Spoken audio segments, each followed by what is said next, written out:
ಗಿಲ್ಲಿ ಅವರು ಕಾಮಿಡಿ ಮಾಡ್ಕೊಂಡೆ big boss ಮನೆಯಲ್ಲಿ ಇಷ್ಟು ದಿನ ಬಂದ್ರ. ಕಾಮಿಡಿ ಮಾಡ್ಕೊಂಡಿದ್ದಕ್ಕೆ ಅವ್ರು ಬಿಗ್ ಬಾಸ್ ಮನೆ ಗಂಟ ಬಂದಿದ್ದು.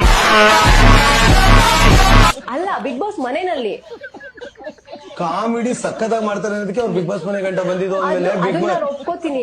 ಬಿಗ್ ಬಾಸ್ ಮನೆ ಒಳಗಡೆ ಈಗ ಬಿಗ್ ಬಾಸ್ ಅಂತಂದ್ರೆ ಅದೊಂದು ಮೆಂಟಲ್ ಗೇಮ್. ಬರೀ ಕಾಮಿಡಿ ಮಾಡ್ಕೊಂಡೆ ಬಿಗ್ ಬಾಸ್ ಅಲ್ಲಿ ಇರಕ್ ಆಗಲ್ಲ.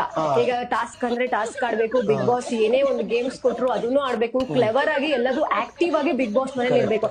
ಬರೀ ಒಂದು ಕಾಮಿಡಿ ಮಾಡ್ಕೊಂಡಿದ್ರೆ ಸರ್ವೈವ್ ಆಗ ಕಷ್ಟ ಆಗುತ್ತೆ. ಬಟ್ ಈಗ ಆಚೆಯಿಂದ ನೀವು ತುಂಬಾ ನೋಡಿರ ನಂಗಿಂತ. ಈಗ ಗಿಲ್ಲಿ ಅವ್ರು ಹೆಂಗ್ ಸರ್ವೈವ್ ಆಗ್ತಿದ್ದಾರೆ ನಿಮ್ ಪ್ರಕಾರ?